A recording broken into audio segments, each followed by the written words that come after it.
The Sodor Railway, Season 3, Episode 13, Duke the Brave Engine. A storm had came to the Sodor Railway. The seas were crashing along the surfaces. Any place near the sea was in danger. Engines had to get everyone away from the sea in case it collapsed where they were. Even the mines had to close as they were very near the sea, especially the Casney Hallway mines, as they had water near the rails, which made it very dangerous. However, the mines were only closed temporarily. Duke was unloading passengers at Gordon Edwards Station, making sure that they were safe. It was away from the sea. Now just got to get this train and save all the other passengers, said Duke. He sadly steamed off. He was the number one of the Sodor, and his train was the picnic train. But he was worried that he wouldn't get to pull it with the storm. He then was coming up to the next seaside station, Ulstead Road, when he noticed number 2. "Stanley, what are you doing?" said Duke. "Oh, sorry, Duke, I've derailed. Oh, why do I have to have this wrong gauge?" said Stanley. "Don't worry, Stanley," said Duke. "Are you hurt?" said Duke. "No," said Stanley, "but I am needing to get back on the rails," said Stanley. "Driver, fireman, get him back on the rails," said Duke. So his driver and fireman and some passengers helped Stanley get back on the rails. "I'll take your passengers, Stanley. You'll derail more, so how about just go back to my shed," said Duke, "and make sure your passengers are with me," said Duke. "Okay, Duke," said Stanley. He steamed back to Duke's shed. Duke steamed on. "We can't let the railway close," he said. The rain was patting on his boiler, but Duke pushed through. "If this rain makes the railway close, I'll go with the railway," said Duke. He was confident to make sure the storm would not get the better of the railway. He reached a tunnel, but it was near the water. He wanted to take a rest, but he knew he couldn't. Then he arrived at Casney Hallway. "Right, get aboard! We have no time," said Duke. The passengers squeezed in aboard. "Tim has the stations at my village," said Duke. He steamed off.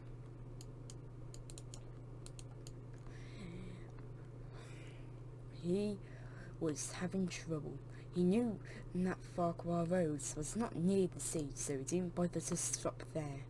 But he saw some passengers there, so he stopped. "What are you doing here?" said Duke. "We need to take cover," said the passengers. "Right, stop then, get in," said Duke. The coaches were not having enough room for everyone, but Duke still encouraged everyone to get in. If I can't get these passengers home, then I'll tell the next engine I see to bring them home," said Duke. He was trying as hard as he could. Arsdale Green. There's one passenger at Arsdale Green. "Right, all the engines are doing their job, so we don't have to get too many passengers," said Duke. There was someone at the platform, and he got in. He then came up to Marthwaite, and then saw 5 coaches. Ada, Jane, Mabel, Gertrude, Millicent, what are you doing here? Said Duke. Look, Duke, they said, we are being left here. No one's using us, they said. Right, said Duke. I'll tell Stuart Spinossi to go and pick you all up. I'm a little busy right now, said Duke. Right, they said. Then Duke looked at the platform and looked on in horror. It was full of passengers. Oh my, said Duke. Okay, Gertrude and Millicent, I'm going to have to need you here, said Duke. Ada, Jane and Mabel will not be useful for this job unless we put an umbrella on them, said Duke. Duke went to couple up to Ada, Jane and Mabel. Gertrude and Millicent. Right, Gertrude, are you okay? Because you're going to have to be on my train today, said Duke. Yes, I'm fine, said Gertrude. Duke was trying to keep everyone happy, but with how everyone was having to squeeze in, he knew he couldn't. Right, Gertrude, Millicent, you're going to have to couple up to the front of my train, said Duke. Okay, they both said.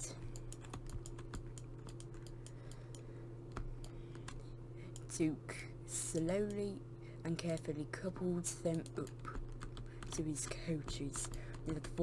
Never thought I'd be putting a 5-coach train, said Duke. Then everyone quickly scrambled into the coaches. Then Duke blew his whistle. Right, time to get a move on, he said. His wheel slipped on the wet rails. However, he soon caught grip. Right, said Duke. We need to get over to the next station. He passed by some of the dangerous locations. I never thought water would be so dangerous, said Duke. He then came up to Elm's farm. He wanted to ask Farmer Elm if he wanted to have a ride. Farmer Elm, said Duke. Farmer Elm came running to him. Yes. Do you want a ride? Said Duke. No, I can stay in my house, said Farmer Elm. Right, said Duke. He blew his whistle and he steamed away. Because I have to look after my animals, said Farmer Elm. Right, said Duke. Careful, Duke, said Gertrude. I am careful, said Duke.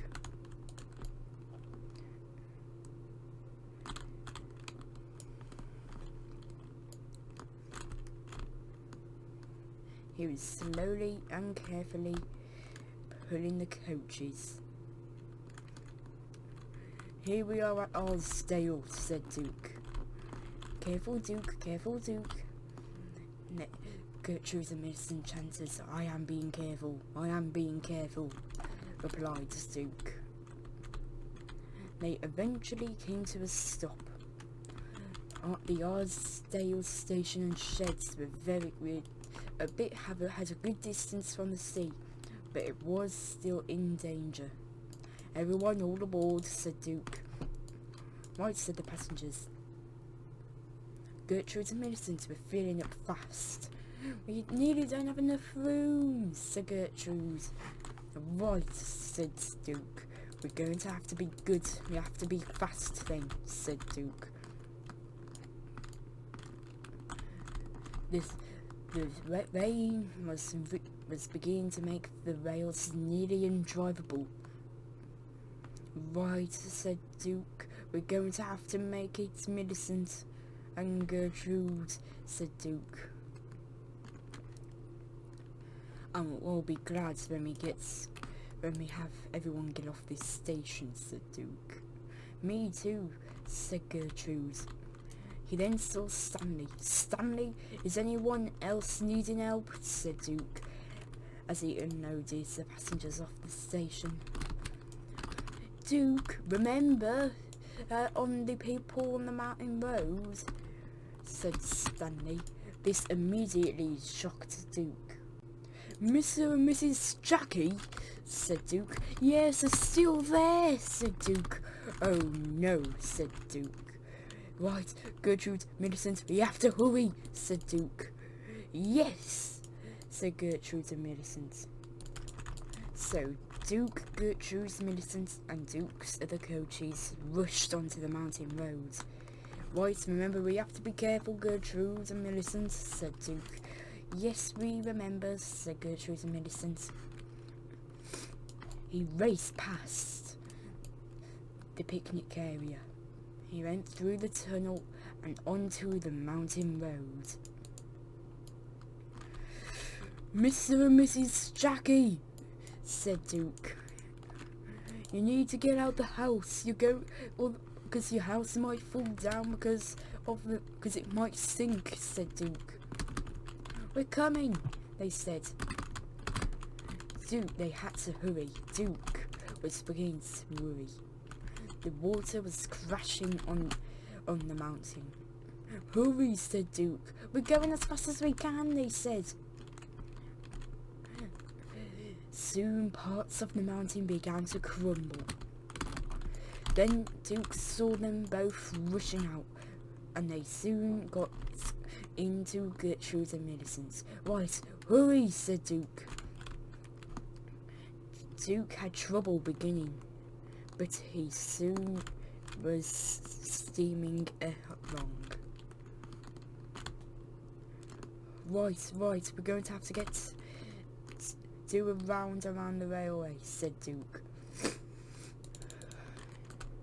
He hurried as fast as he could and got away just in time as the mountain roads began to have lots of rocks float away. Right, said Duke. We need to hurry.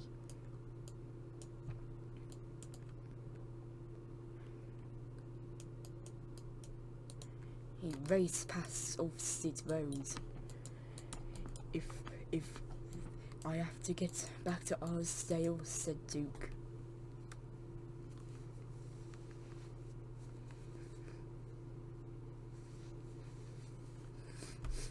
He passed by the abandoned Bertram's mine.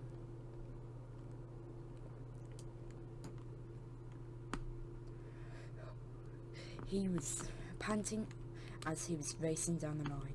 Right, I have to do this, said Duke.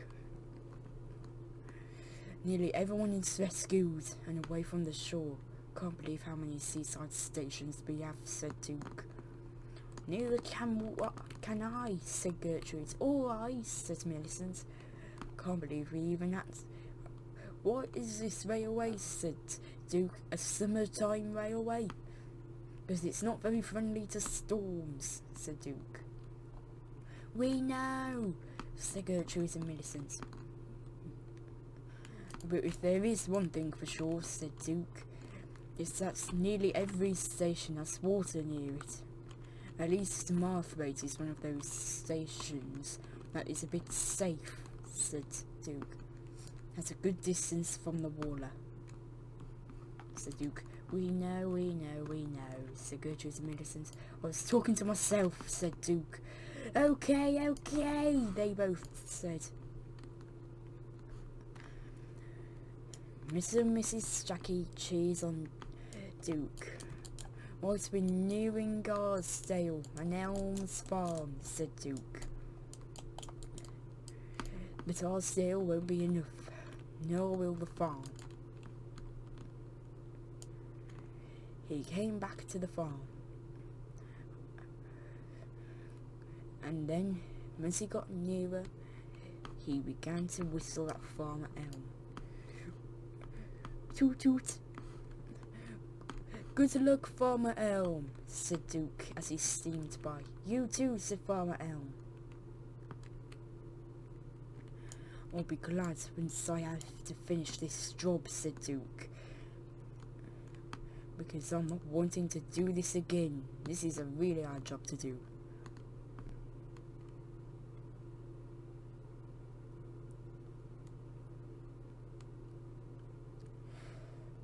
"Right, we nearing up to Golden Edward Station," said Duke.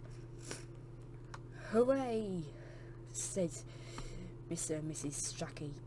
"Sorry I couldn't reverse back there," said Duke, "but you see, it would have been a bit hard for me." "That's okay," they both said.